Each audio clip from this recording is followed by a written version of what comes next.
de João.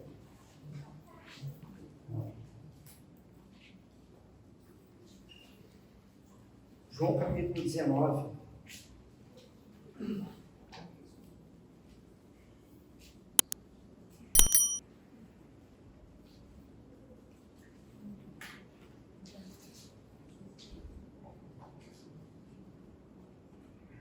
Evangelho de João,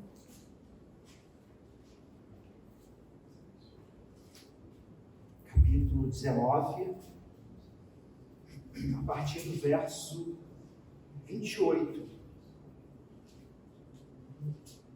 até o 30. Vamos até o 31.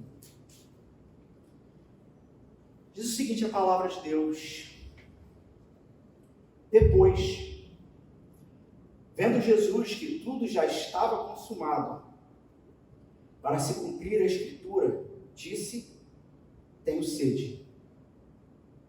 Estava ali um vaso cheio de vinagre, e beberam de vinagre uma esponja, e fixando-a num caniço de sopro, lhe chegaram à boca. Quando, pois, Jesus tomou o vinagre, disse: está consumado. E, inclinando a cabeça, rendeu o espírito. Amém. Podem tomar assento.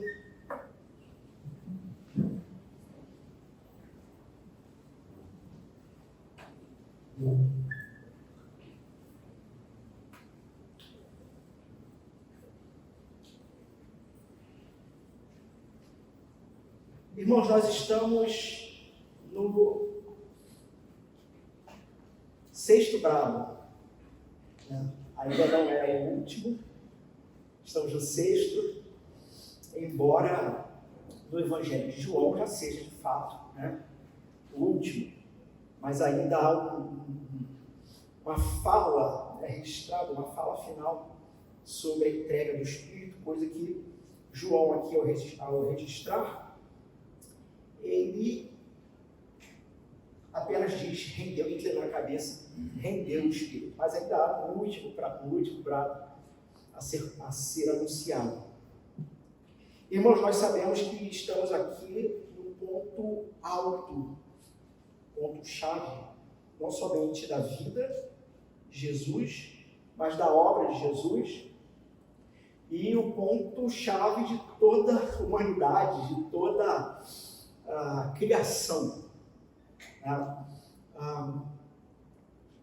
Tem uma música que eu realmente não sei, sabe aquela coisa que a gente queria poder sondar o coração do autor, né? Para entender do que ele está falando. E, lógico, nós cristãos, por causa da graça comum, vamos ver flashes da graça, né? Vários aspectos, em várias obras diferentes, embora muitas das vezes o próprio autor não estava talvez nem pensando naquilo que nós como cristãos estamos direcionando.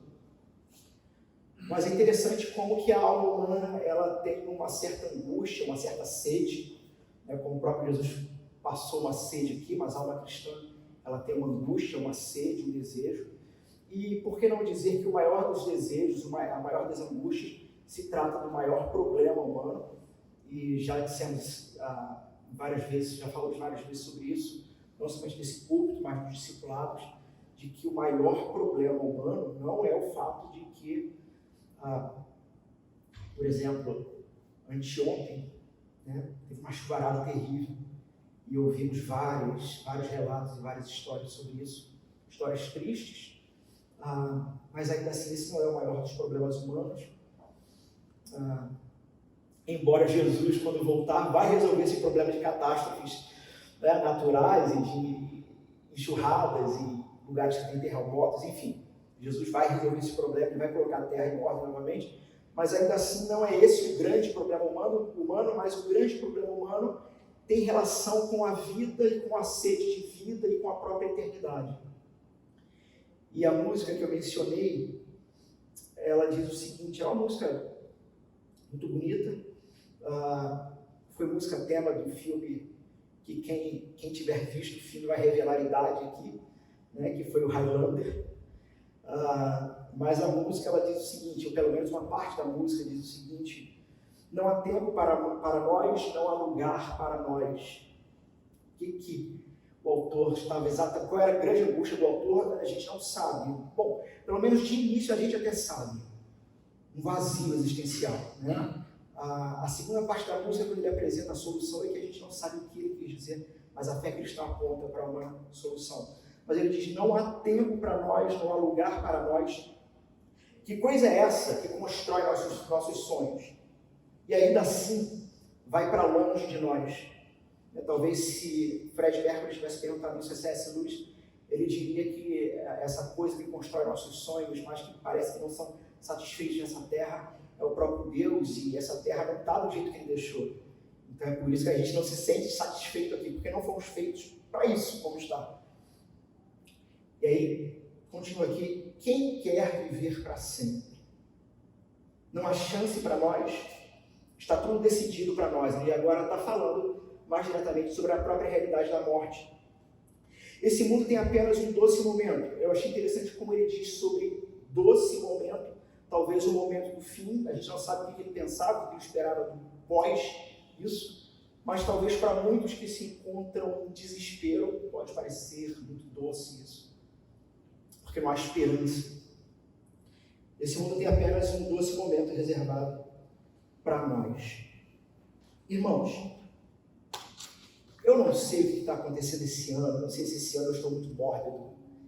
Nós começamos o primeiro culto do ano tratando de um sermão de Jonathan Edwards, que falava sobre a importância do tempo, né? a preciosidade do tempo, como que o tempo passa rápido.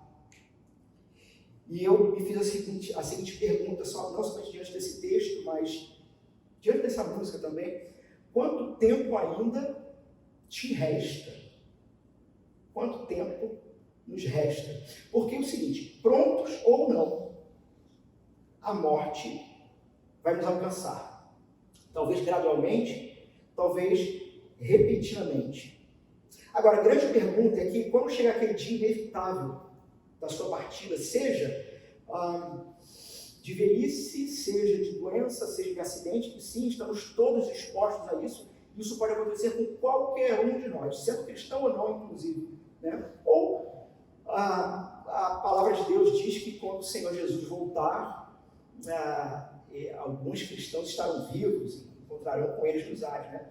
Tenho dificuldade de achar que a nossa geração será a geração que não vai passar pela morte, né? Que vai encontrá-lo. Mas o Senhor pode nos surpreender. Mas a grande pergunta que vai ser inevitável é: será que terminamos o que Deus queria que nós fizéssemos?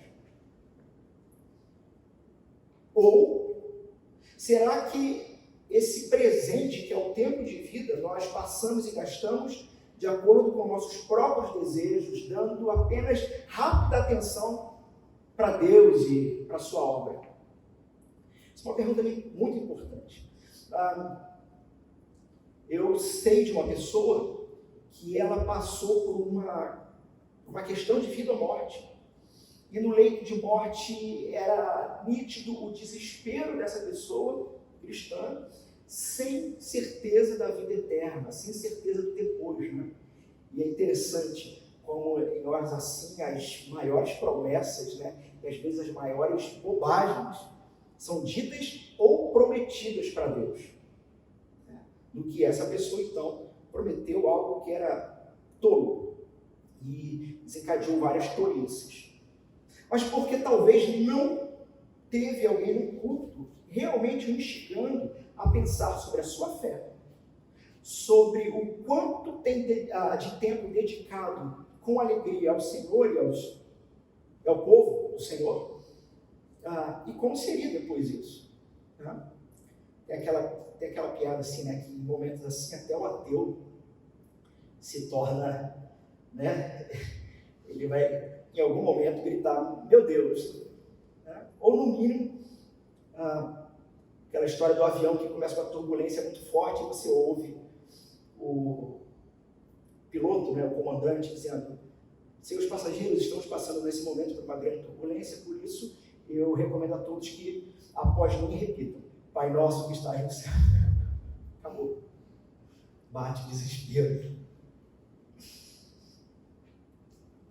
quantas oportunidades desperdiçadas e quantas tarefas podemos ter deixado inacabadas nesse momento do fim.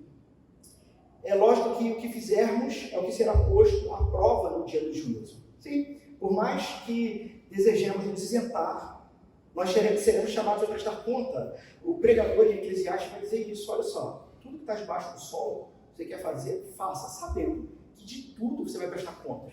Mesmo em Cristo, sim, de tudo você vai prestar contas, até mesmo o tempo que você tem tido.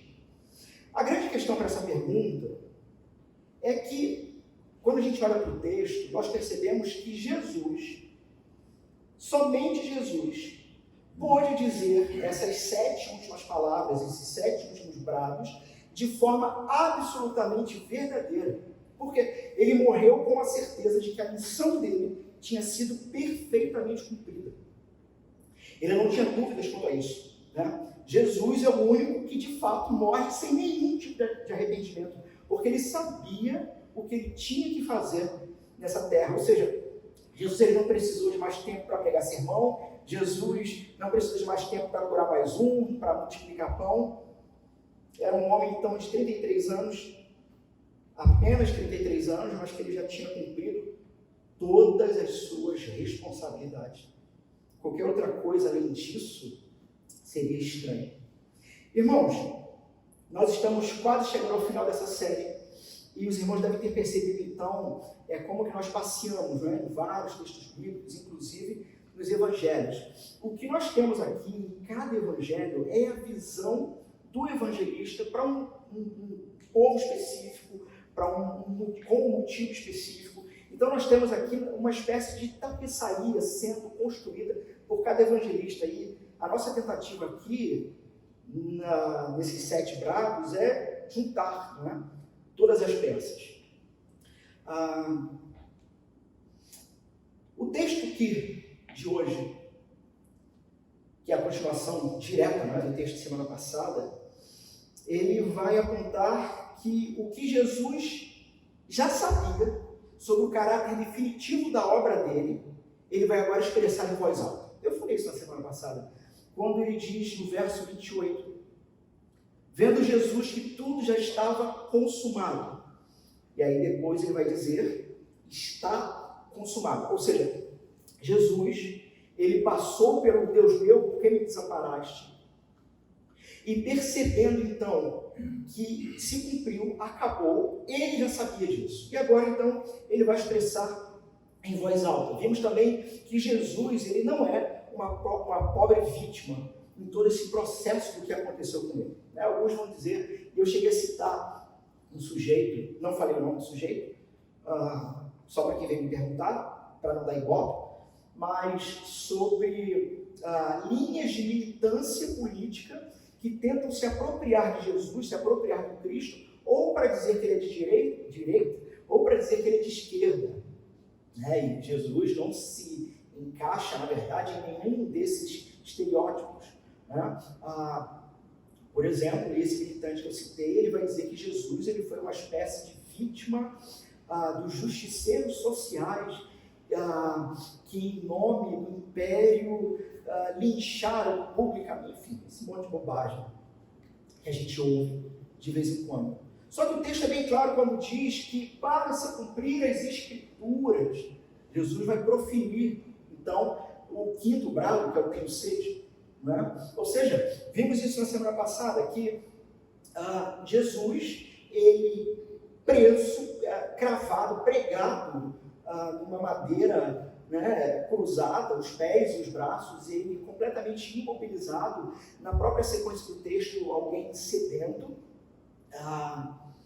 com o corpo entrando em colapso, é alguém que continua reinando, e continua conduzindo a história. Ou seja, Jesus ele não é uma vítima do que está acontecendo ali, no sentido de que ele não poderia fazer nada, mas Jesus tem o controle de absolutamente tudo.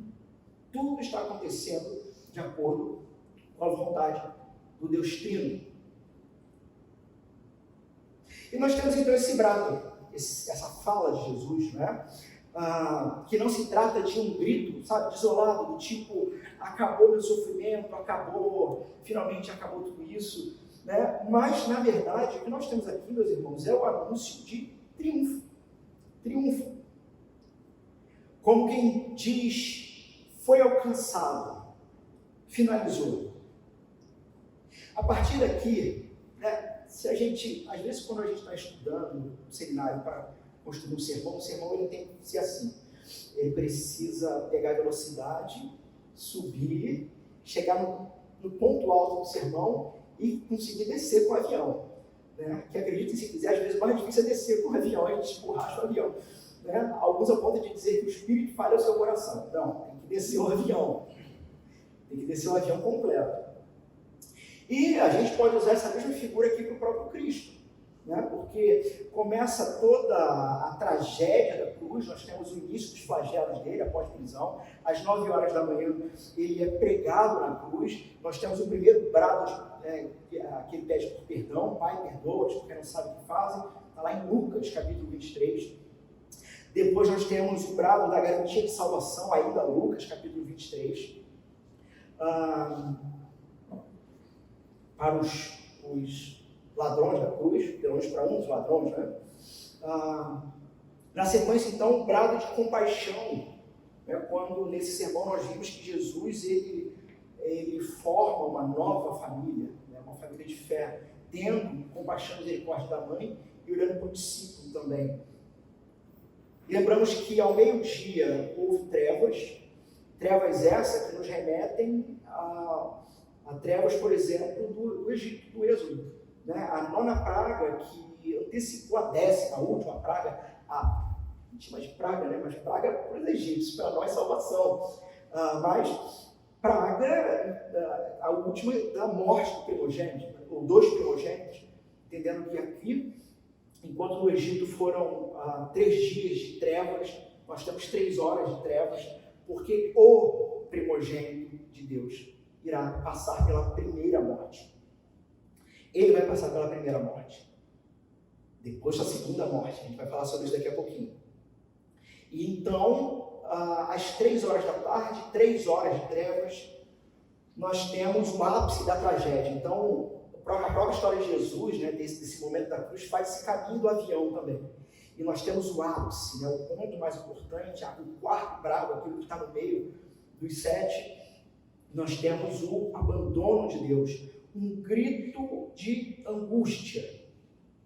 Né?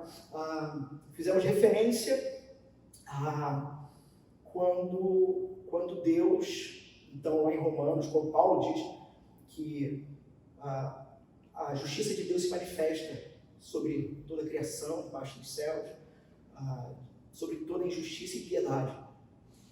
Porque assim Deus os deixou, os abandonou. Falamos que Jesus, então, não é um tema fácil de explicar, porque você não tem um rompimento da Trindade ali. Jesus continua sendo Deus. Né? E esse é o absurdo da coisa, ele continua sendo Deus. Mas o que nós temos ali é Jesus agora, tendo recebido todo o pecado do seu povo, se tornar um objeto de repulsa do Pai. Então o Pai olha para ele com todo o pecado do seu povo. E, irmãos, assim, bastava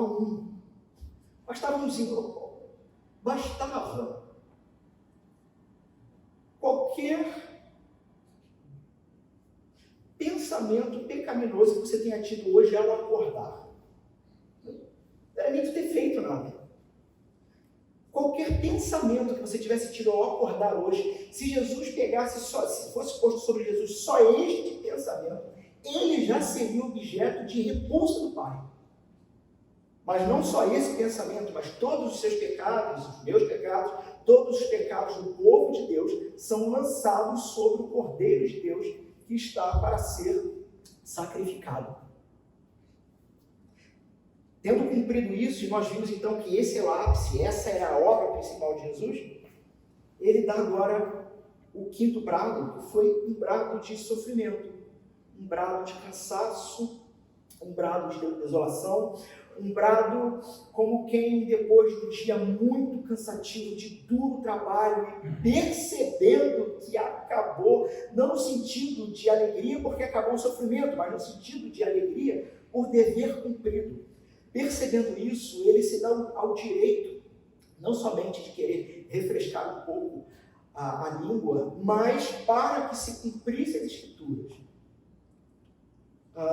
Algo que eu não falei na semana passada, que o Evangelho de João, ele, em vários pontos, ele faz muitos paralelos entre o Espírito Santo e água. Lembra-se da mulher samaritana? Né? Se você soubesse quem te pede água, você pediria água e eu daria, daria água viva, e de você brotaria então uma fonte de água viva que jorra para a eternidade.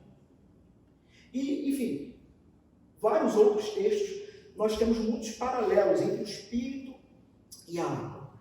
Uma das coisas que eu afirmei na semana passada sobre Tenho Sede é que de fato se trata de Deus, homem, entrando em colapso, indo ao fim, cumprindo profecias até o último momento, mostrando que tem o controle sobre tudo o que está acontecendo. Ele voluntariamente dá a vida, ninguém toma dele, e ele vai fazer isso até o fim na cruz. Mas também alguns teólogos vão dizer que esse Tenho Sede dele. Eu cheguei a falar, gente, irmão, não vamos romantizar a coisa do tipo que ele está com sede, fome, lembra? Fome, sede de justiça, ou que ele tem sede de almas humanas. Não, isso é romantizar o texto. Mas alguns teólogos vão dizer que neste Deus meu, por que me abandonaste? Não somente o Pai o deixa, mas o Espírito, que também é Deus, o deixa. E que possivelmente o Tenho Sede poderia ter relação também com a falta do Espírito, pelo motivo de que no Evangelho de João, água e Espírito o tempo todo são paralelos. Bom, irmãos, não vamos passar disso, né? Afirmar o que o texto não nos dá base segura para afirmar. Ponto é, Jesus cumpriu seu trabalho e está cumprindo profecias. Bom? E então aqui, no verso 30, nós temos o grande está consumado. O brado da vitória. Uma palavrinha aqui no grego, conhecida por muitos, e esse eu só vou citar, tá bom? Porque essa palavra é conhecida e ela é importante, né? Mas palavra simples, chamada, pronunciada tetelestai. Uma palavrinha, que a tradução seria está consumado. Tem um pregador batista do século XIX, chamado Charles Spurgeon. Ele disse que essa única palavra, ou para essa única palavra, precisaria de todas as outras palavras que já foram ou poderiam ser faladas para ser explicada. Ele, a grosso modo, a palavra, a grosso modo, é incomensurável. Ela é elevada, pois não consigo alcançá-la. Ela é profunda, pois não consigo compreendê-la. Não temos como compreendê-la, mas devemos tentar. Irmãos, se o Spurgeon disse isso, que grande desafio nós temos aqui. Irmãos, essa palavra ela vem de um verbo que significa terminar, completar, realizar, significa a conclusão bem-sucedida de um procedimento. Você pode, por exemplo, usar essa palavra, ou se usar essa palavra, para quando suas contas estavam pagas, ou quando você completava uma determinada obra.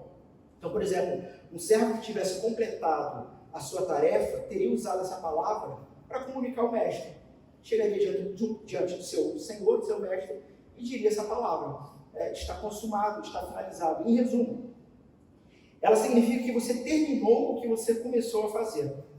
Irmãos, por que essa é uma questão tão importante?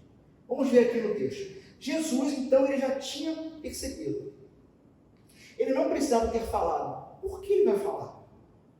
Por que ele vai bradar? Está consumado algo que ele já sabia, né? Talvez ele poderia simplesmente, posso agora entregar meu espírito, a profecia sobre o vinagre se cumpriu e, fim, acabou. Mas ele vai fazer questão de, em alta voz, dizer o que ele já havia percebido. Irmãos, trata-se então de um brado que iria ecoar por todos os séculos. Um brado de que não é o fim, porque o fim, ou o simples fim, aponta talvez para a morte, para a sua derrota, mas nós temos aqui, na verdade, o início de um novo capítulo, o início da eternidade. Talvez algumas perguntas que nós vamos tentar responder aqui essa noite. O que estava consumado? Ou o que está consumado? Irmãos, em primeiro lugar, está consumado, está finalizado, fechou-se o ciclo do sofrimento do servo sofredor. Diz aí, sim. Nesse sentido, de forma bem prática, de forma bem direta. Acabou. Acabou. O roteiro que havia sido escrito antes do seu nascimento, antes de ele nascer em Belém, e agora a cortina desse grande drama está se fechando, está pronto para fechar. Nós não temos aqui, de fato, o fim do drama. Acabou o sofrimento. Mas o que se fecha nessa cortina aqui é o primeiro ato. Tem um teólogo chamado Kevin Van Hooser. Depois busquem pelos livros dele. Ele vai ter um livro chamado O Drama da Doutrina. E um segundo livro, Encenando o Drama, onde ele vai apontar sobre o evangelho que se trata, sim, exclusivamente de Jesus, mas do motivo do porquê Jesus está aqui, a bagunça que nós seres humanos fizemos, né? E ele vai dizer que ele vai fazer uma comparação como um grande drama, um grande teatro, uma grande encenação. Teatro no bom sentido, tá? Não numa falsidade, mas numa espécie de encenação do amor de Deus. Por quê? Porque antes da fundação do mundo, este cordeiro havia sido morto. E com essa verdade já latente, o que nós temos na encenação do drama é a consumação dos planos de Deus.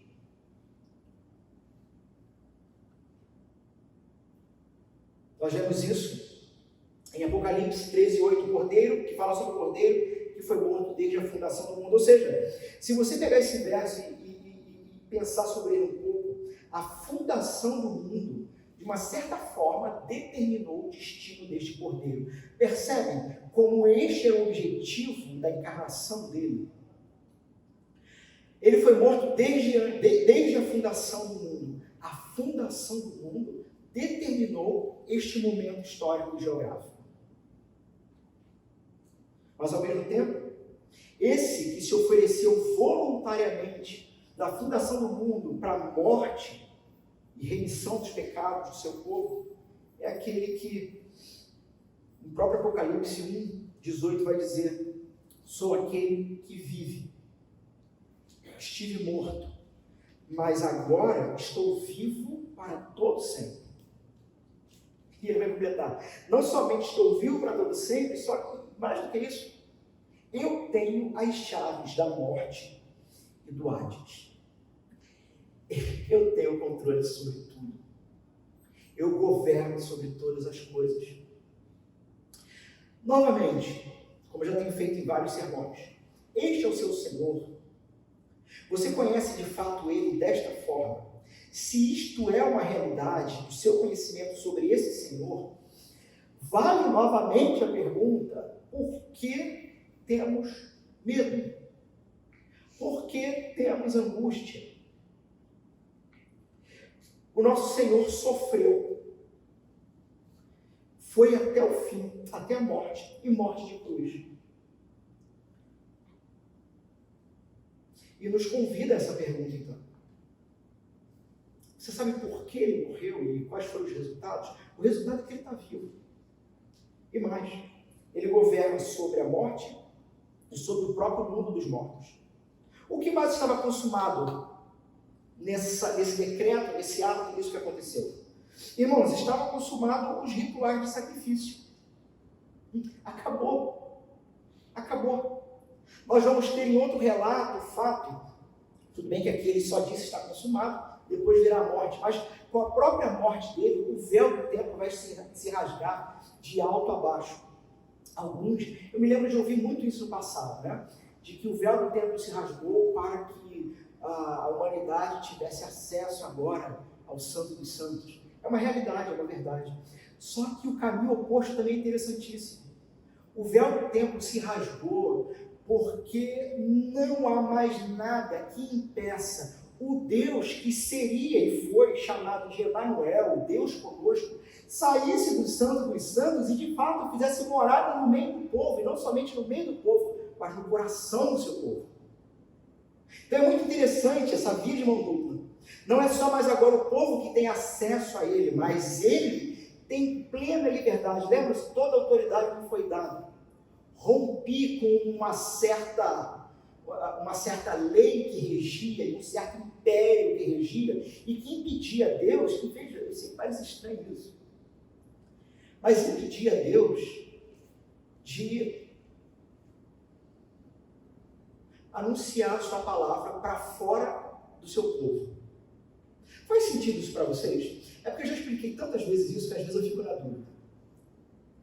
O fato de que Deus cria um povo para ser chamado de meu povo, diz que, enfim, há promessas e profecias que isso vai se estender para fora dos arraiais, sobre uma nova aliança, mas que enquanto não se cumprisse o tetelestai, o está consumado do Cordeiro de Deus, sim, Deus estaria restrito ainda àquele ambiente geográfico.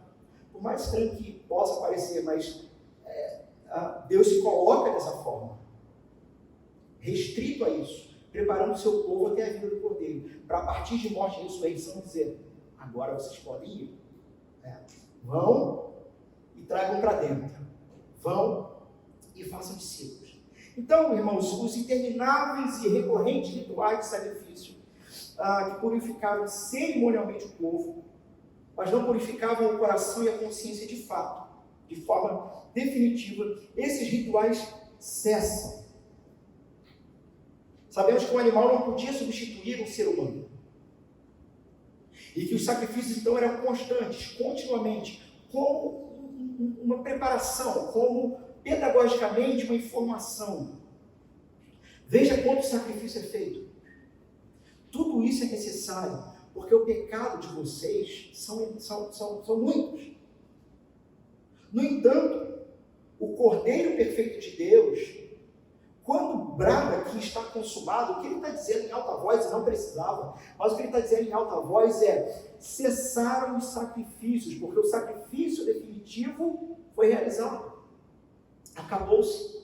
O autor de Hebreus, capítulo 9, verso 6, vai dizer o seguinte, mas agora ele apareceu uma vez por todas, no fim dos tempos, para aniquilar o pecado mediante o sacrifício de si mesmo. Autor de Hebreus falando sobre o Cristo.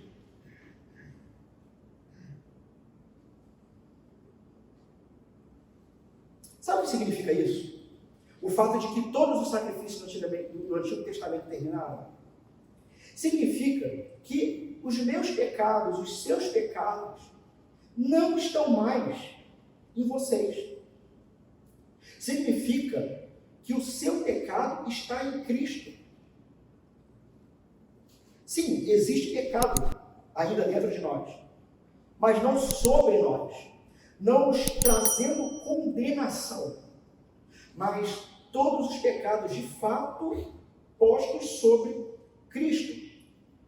Não podemos esquecer o fato de que a nossa natureza pecaminosa, ela continua criando armadilhas de pecado, continua caindo em armadilhas de pecado, mas de um ponto de vista legal, entendam isso, de um ponto de vista forense, legal.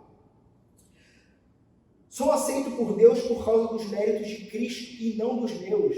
Irmãos, me digam se esse tipo de afirmação não seria escandalosa, talvez em muitos cultos cristãos que existem por aí.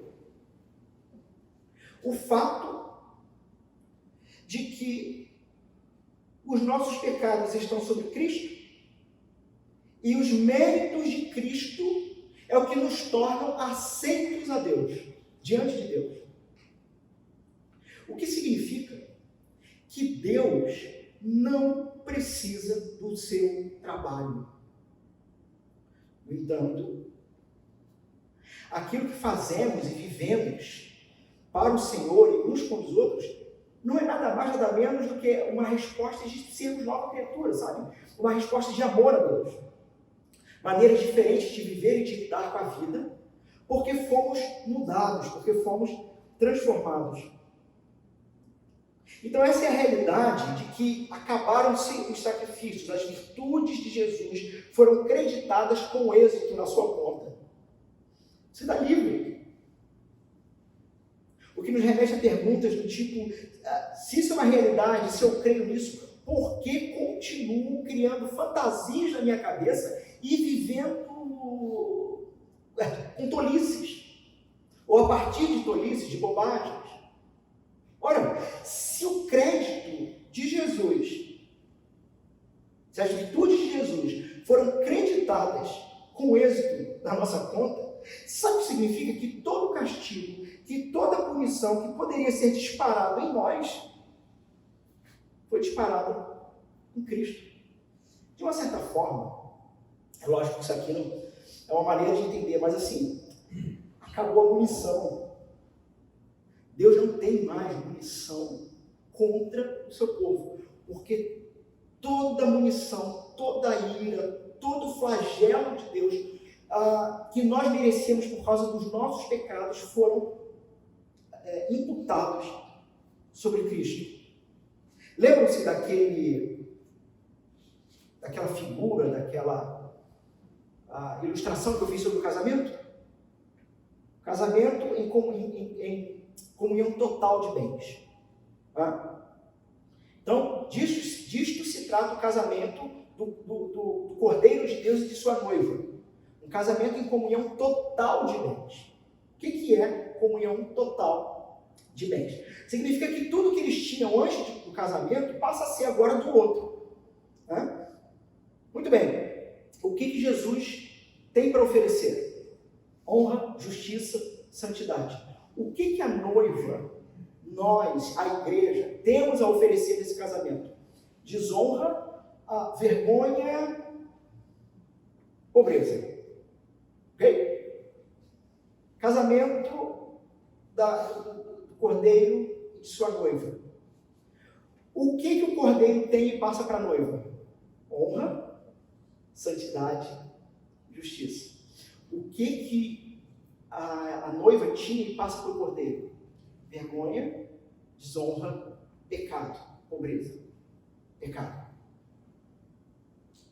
Só que nesse casamento, em Cristo, todo pecado não consegue subsistir diante do cordeiro morto.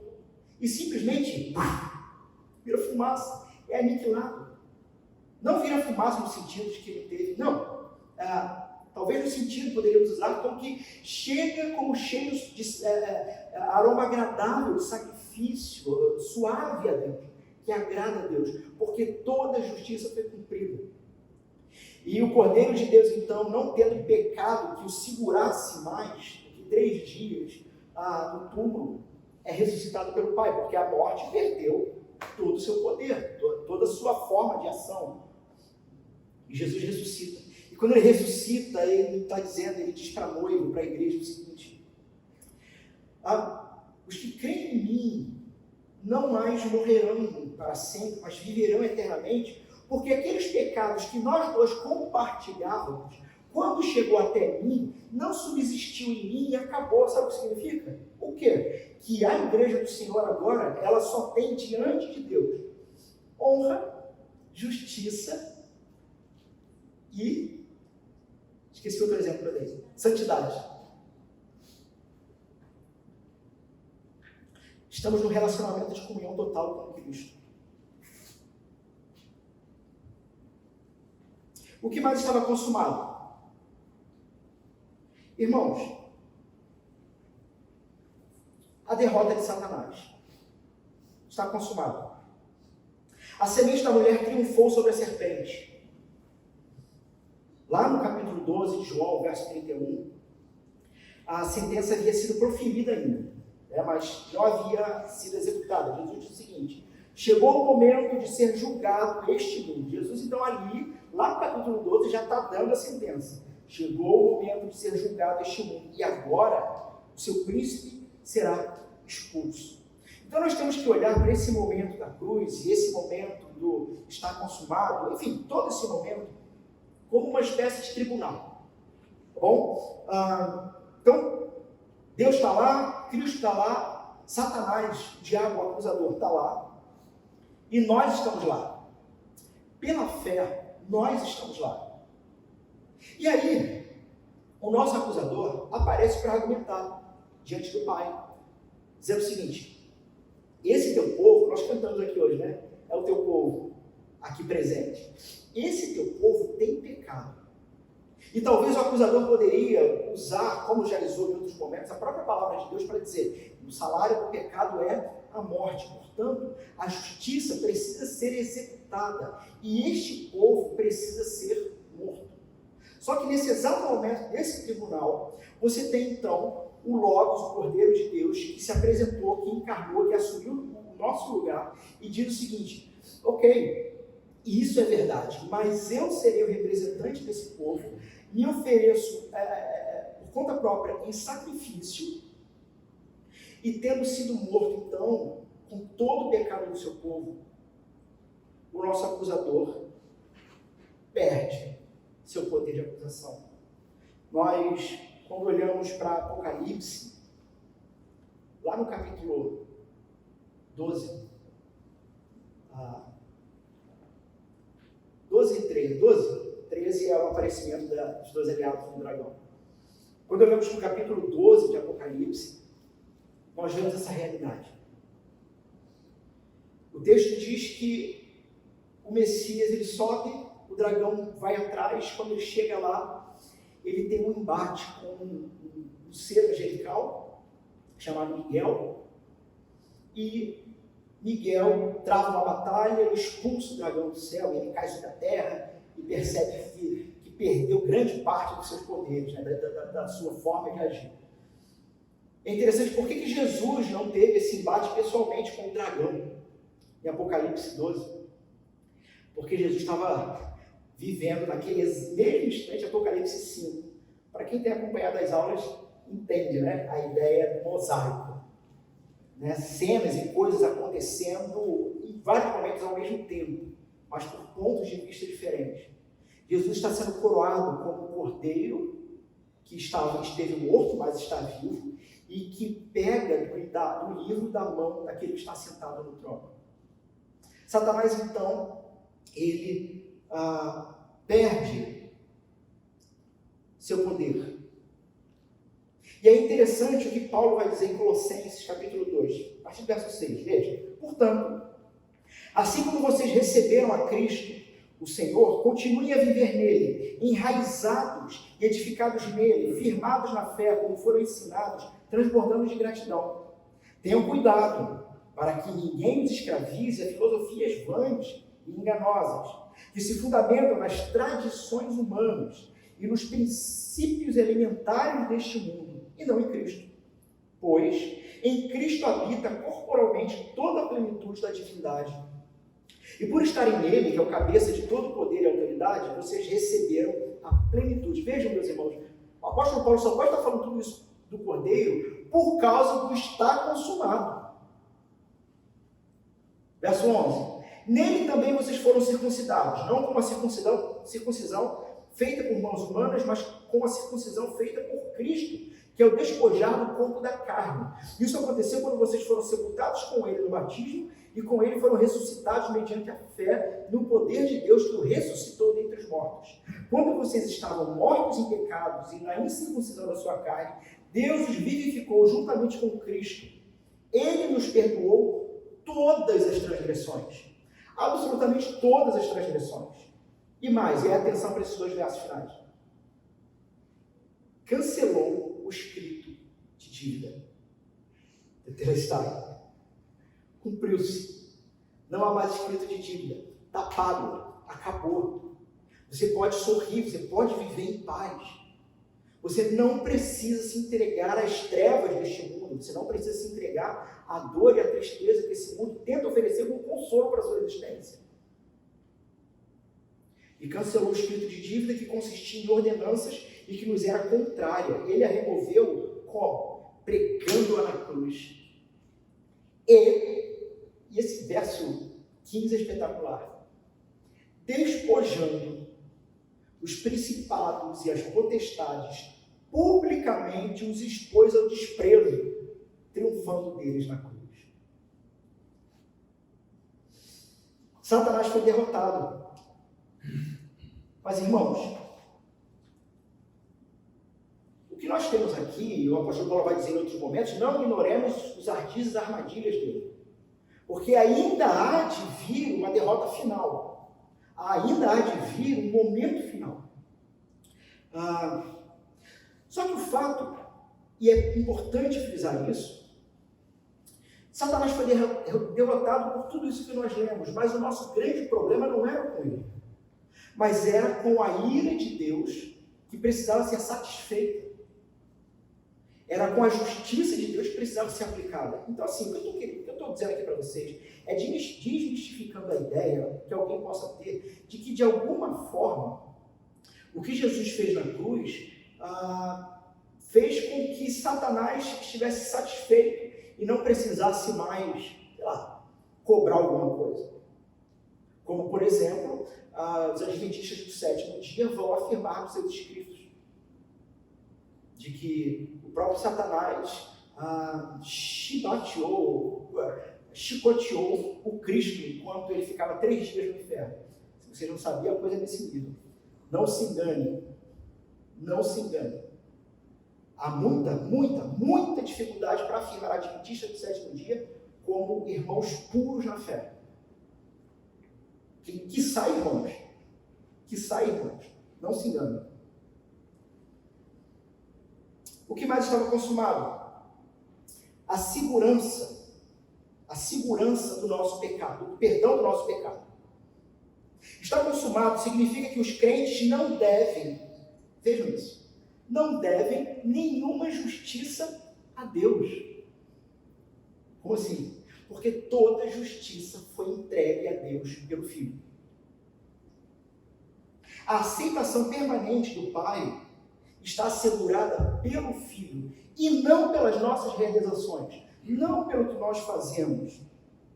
Novamente, Colossenses 2,13. Ele nos perdoou de todas as transgressões, todas do passado, todas do presente e todas as transgressões do futuro, cravadas em Cristo.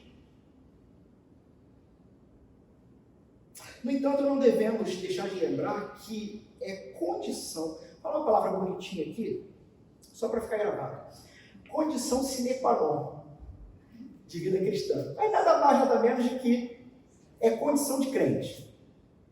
Cristão é aquele que tem percepção clara, mas, irmãos, é claro, é límpido do que é e do que não é pecado. E tendo pecado, é condição de cristão constante arrependimento, vida de arrependimento. Confessamos nossos pecados, então, não para nos mantermos na condição de filho, mas, na verdade, para mantermos e aumentarmos nossa comunhão com o próprio Pai, sabendo que, se não caminharmos em obediência, seremos disciplinados. Porque Deus disciplina a quem Ele ama. Então vai um teste aí para você. Está vivendo de qualquer jeito? A grande pergunta é, está tudo bem? Está tudo em paz? Se tiver tudo em paz, eu tenho uma má notícia para você. Porque Deus só disciplina quem Ele ama. Pastor, então Deus não me ama? Irmão, tu está vivendo em vida de pecado e está tudo bem, tem coisa muito errada. Tem coisa muito errada aí. Alguém poderia perguntar, como já me perguntaram uma vez, mas pastor, e se na volta de Cristo, ou numa morte repentina, eu não tiver tempo de me arrepender e de confessar? Como é que fica isso? Irmãos, o que nós temos que pensar é que a obra de Jesus vai resolver um grande problema e que esse grande problema desdobre todos os outros. Tá?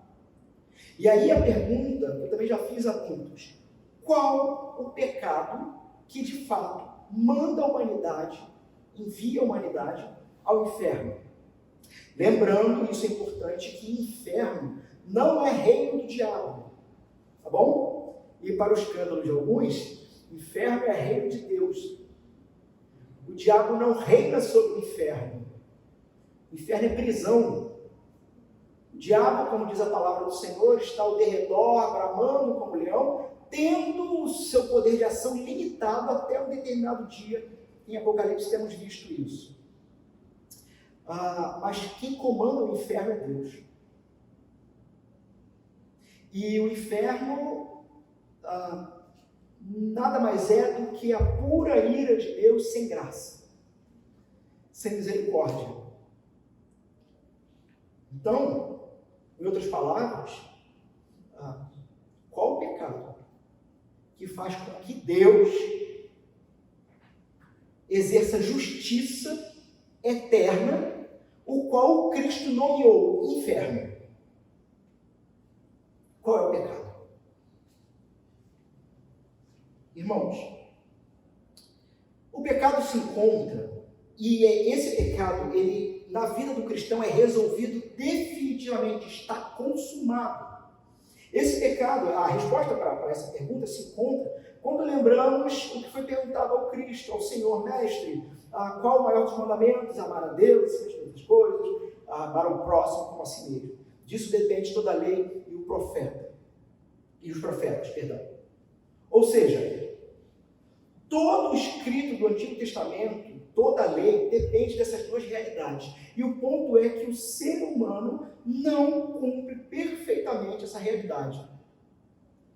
Eu acho que, principalmente a primeira parte, né?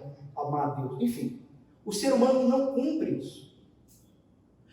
E porque ele não cumpre, porque ele não ama a Deus com todas as suas forças, acima de todas as coisas, ele é levado, então, estando distanciado de um Deus que em essência é amor, perde referência do que é amor e passa a olhar para os outros ao seu redor a partir de pressupostos como medo, desconfiança, ou quando não altivez, inclusive, se achando e se colocando maior e melhor do que aquele que está do seu lado.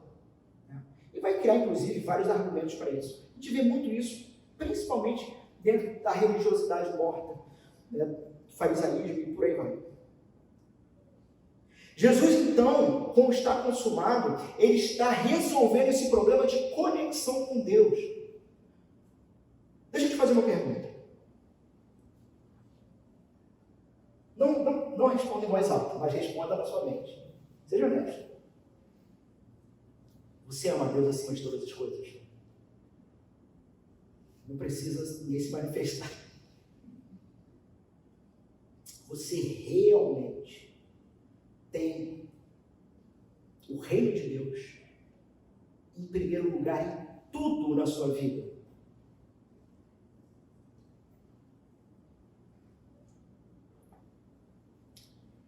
Eu não tenho.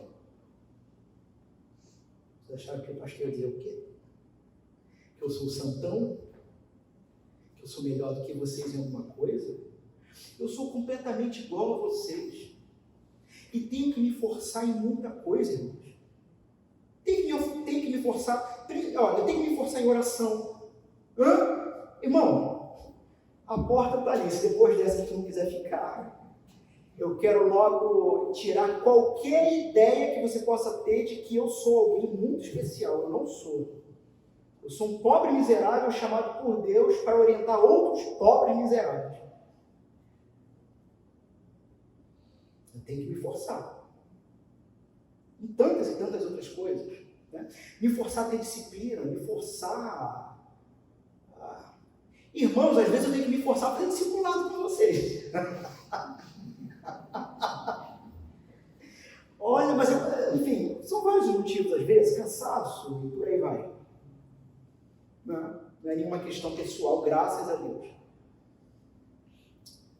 Mas não é. E se eu não amo a eu não tenho o reino de Deus em primeiro lugar em tudo, meus irmãos, se eu dependesse então do meu mérito, ou desse mérito, que é o principal, para estar em harmonia, em conexão com Deus, eu estava perdido, condenado ao inferno. No entanto, Jesus na cruz resolveu o meu problema. Sabe o que significa? Significa que naquele dia que eu acordar e tiver com muita preguiça e não for orar, e de repente eu tenho um ataque fulminante do coração, significa que eu estou salvo em Jesus, porque o pecado que me manda para o inferno foi aniquilado. E todos os outros também. Mesmo que eu não tenha tido tempo de, com a minha boca, ter confessado, mas o meu coração, eu estou usando aqui como exemplo, mas falando do cristão, tá? O coração do cristão é aquele que foi feito novo em Cristo e está agora, irmãos, aprendendo, e é um processo. É um processo. A gente tem que tirar da cabeça determinado farisaísmo de que o sujeito que se afirma cristão hoje não vai mais errar, vai errar e vai errar muito, vai errar feio. E entenda que eu não estou dando aqui desculpa ou licença para pecar. Não é isso que eu estou fazendo. Espero que vocês estejam entendendo o ponto. Mas estou tentando ser verdadeiro com vocês. Não dá para criar uma ideologia de fé e de cristandade purista. Onde, inclusive, aqueles que se tentam, ou que tentam se colocar como os puristas, vão cair num pecado terrível, de olhar para o seu próximo e dizer, eu sou melhor do que ele, porque eu faço, eu consigo tal proeza. Irmãos, somos o povo de Deus, a igreja de Jesus, nós somos um povo que a gente está aprendendo a se amar, a gente está aprendendo a se tolerar. O texto, lembra do texto bíblico, né, sobre tolerância? Porque tolerar, porque tem gente que é chato mesmo. Não tem gente, não é, irmãos? Aprendendo a se tolerar, nós estamos aprendendo várias nuances sobre ser corpo, sobre ser igreja. Não estamos prontos. E se Deus for bom, nós nunca vamos dizer que estamos prontos. Digo, se Deus for bom no sentido de nos mantermos conscientes da realidade. E não nos adentrarmos como nós lemos agora há pouco, sabe, vãs filosofias e tradições humanas. Existem tradições humanas, tradições cristãs que são boas, são saudáveis, são pedagógicas. Mas, irmãos, não nos rendamos à idolatria da tradição, seja ela qual for. Porque qualquer tradição que te faça olhar o outro como inferior a você, por qualquer coisa que seja, porque você faz e ele não, tu já caiu. Só não percebeu, porque está muito altivo. Irmãos, por que às vezes a gente bate muito nessa tecla do farisaísmo, do legalismo? Porque, irmãos, alguém tem dúvida aqui de que não deve se entregar ao pecado? Acho que ninguém tem dúvida disso. Se alguém tem dúvida disso, a gente conversa depois, num outro momento. Eu já pedi ao nosso irmão Berg, meu pastor auxiliar, ele já está preparando. Para quem não sabe o que é meu pastor auxiliar, é um taco de beisebol com uns pregos assim na ponta. Coisa que eu não resolvo, eu mando para auxiliar. É uma brincadeira aqui, gente. Brincadeira. Mas é porque essa questão de pecado, ninguém tem dúvida de que não deve se envolver. Agora, em contrapartida, essa necessidade humana de se colocar como alguém que é aceitável diante de Deus por A, B, C ou D, isso é uma coisa, irmãos, que corrói a gente e é o tempo todo nos instigando a não olhar para o outro como superior a nós mesmos. Como o texto bíblico, como a palavra de Deus diz. Eu venho falando isso há algum tempo. Agora, após a Páscoa, nós vamos tratar sobre essa temática uns aos outros, abordando os textos do apóstolo Paulo.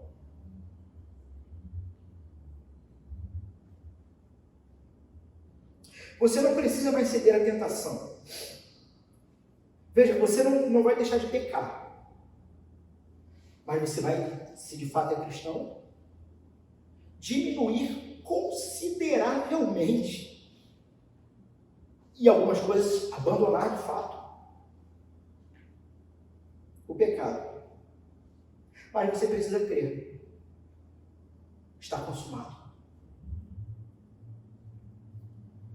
Vamos para um teste rápido de fé e de descanso em Cristo.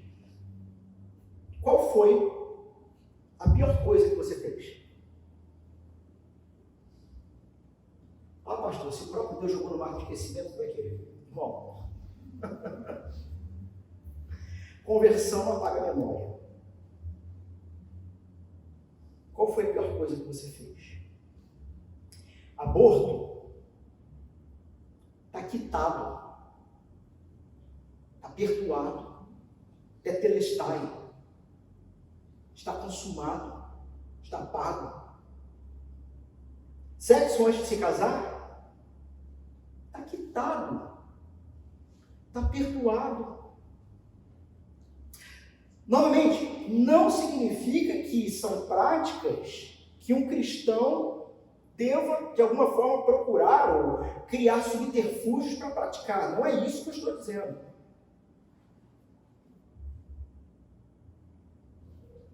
Traição está quitado. Ganância, egoísmo, responsabilidades abandonadas, comportamento criminoso, está quitado. Irmãos, como alguém pode desejar algum outro Deus ou algum tipo de prática religiosa que afirme algo diferente disso? E que diga para você, se esforce ao máximo para que você seja aceito por Deus. Como é possível isso? E se eu não mencionei o seu pecado, que pode adicionar. Está quitado.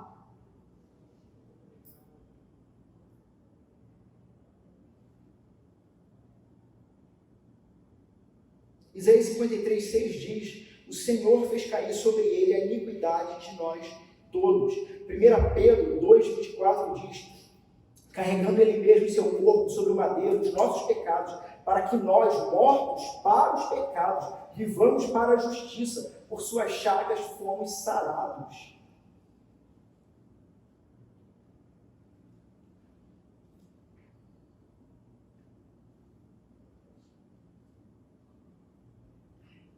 Devemos receber o cumprimento das exigências da lei. Romanos 1,16, Paulo vai dizer: não me envergonhe do Evangelho, porque é o poder de Deus para a salvação de todo aquele que crê, do judeu e do grego, porque no Evangelho é revelada a justiça de Deus. Ora, o que é a justiça de Deus? É Deus exercendo a punição no Filho dele, que se torna justa, porque ele recebe o seu pecado, para que você seja tornado justo.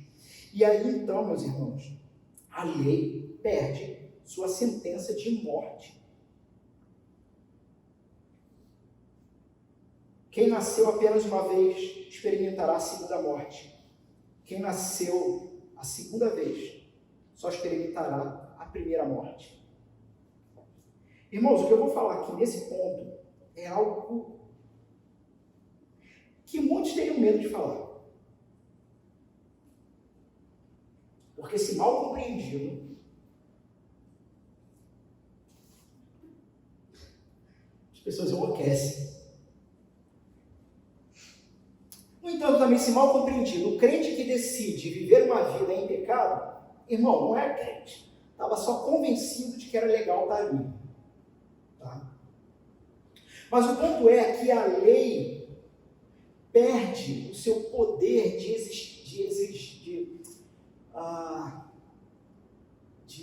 infligir, faltou aqui a palavra, a punição do pecado, porque em Cristo morremos para a lei e renascemos em Cristo. Vamos lá. Eu vou tentar exemplificar isso aqui, tem que ser bem compreendido. O salário do pecado é a morte. A percepção do pecado se dá na quebra da lei de Deus. Ou seja, a lei de Deus não foi dada para salvar ninguém, mas foi dada para ser um espelho em que, ao olharmos para esse espelho, percebemos o nosso pecado e chegamos à conclusão: não sou santo, sou pecador. E por causa disso, então, a lei exerce juízo, punição.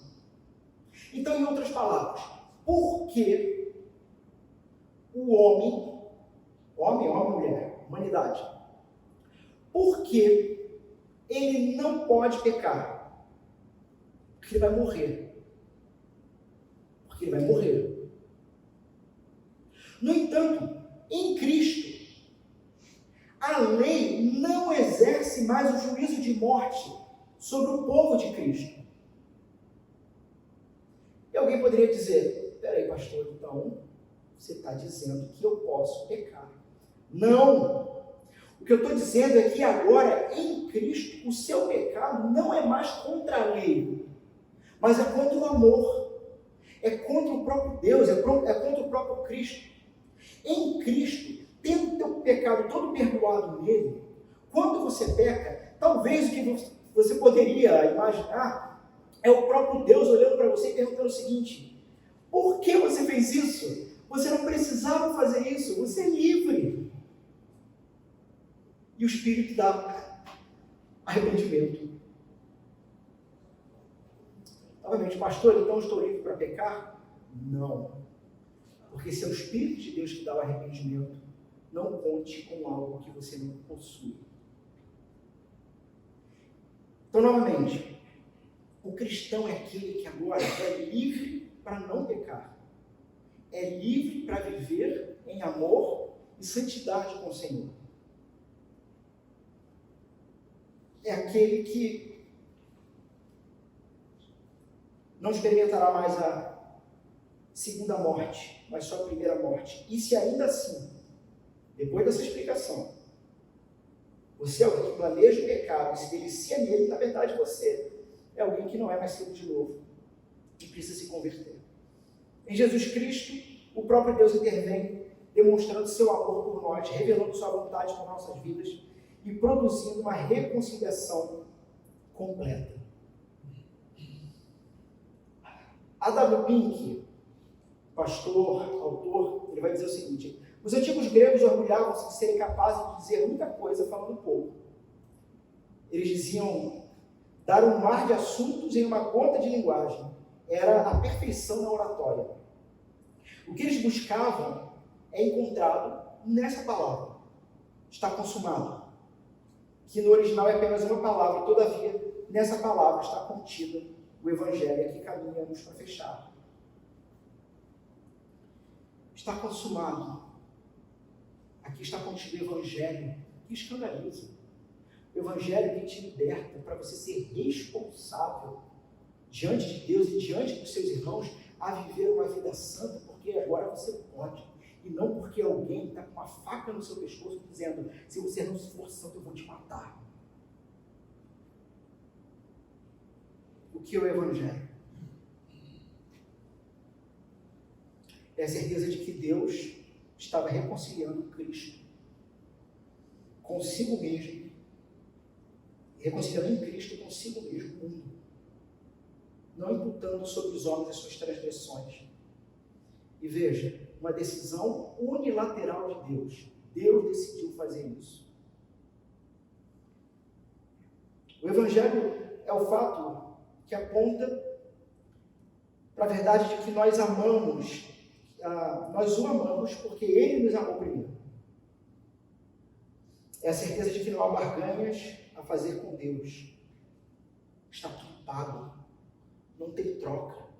Não tem me dar isso, que eu vou te dar aquilo.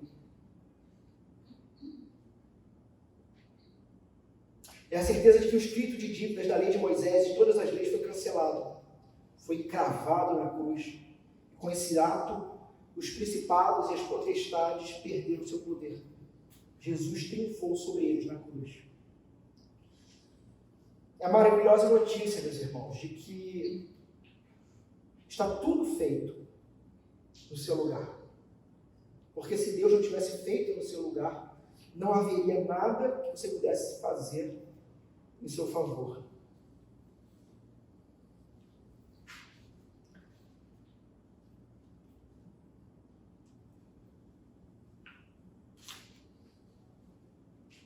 Tem uma história, uma ilustração. Novamente do A.W. Pink.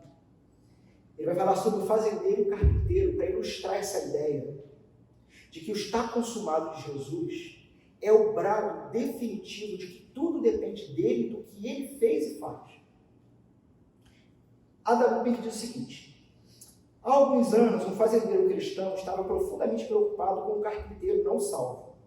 Ele procurou pôr diante do seu vizinho o Evangelho da graça de Deus e explicar como que a obra completa de Cristo foi suficiente para a sua alma descansar. Porém, o carpinteiro persistia na crença de que ele mesmo tinha alguma coisa a fazer. Um dia, o fazendeiro pediu a esse para ele fazer um portão. E quando o portão estava pronto, ele o transportou para a sua carroça. Ele ordenou ao carpinteiro que o visitasse no dia seguinte de manhã e visse o portão sendo colocado no lugar. Na hora marcada, o carpinteiro chegou e ficou surpreso ao descobrir um fazendeiro lá, perto do portão, com um machado afiado na mão. O que você vai fazer? Ele perguntou.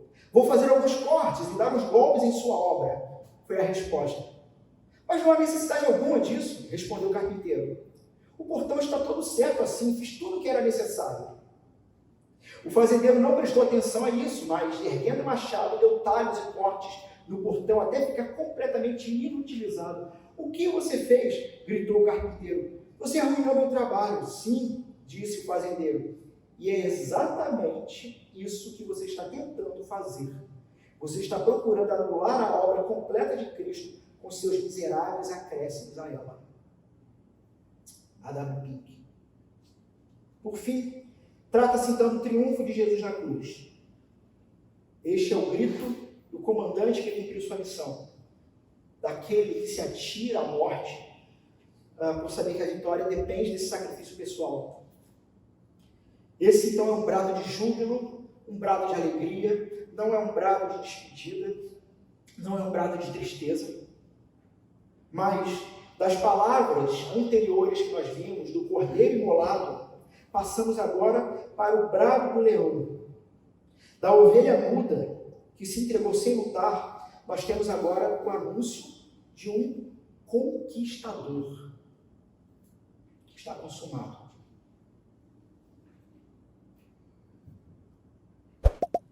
Por fim, a segunda parte da música que eu citei no início, Fred Mercury. Ele pergunta: quem ousa amar para sempre? Quando o amor deve morrer? Toque minhas lágrimas com seus lábios, toque meu mundo com as pontas dos seus dedos, e poderemos ter o para sempre. E poderemos amar para sempre. Para sempre é nosso hoje. Novamente, irmãos, eu não tenho a menor ideia do Fred Mercury, ao que ele estava se referindo, mas a fé cristã aponta para uma solução. Jesus Cristo, Filho de Deus encarnado, que o seu penúltimo brado se coloca agora como um capitão que avançou e avança em direção à morte final. Sua grande disparada para a morte. Ele é aquele que, tendo passado por tudo isso, pode de fato tocar suas lágrimas, pode de fato tocar na sua vida. E não somente com a ponta dos dedos, mas com sangue e carne. Toca em você. A grande pergunta é o quanto você crê nisso, de que está consumado. Vamos fechar nossos olhos?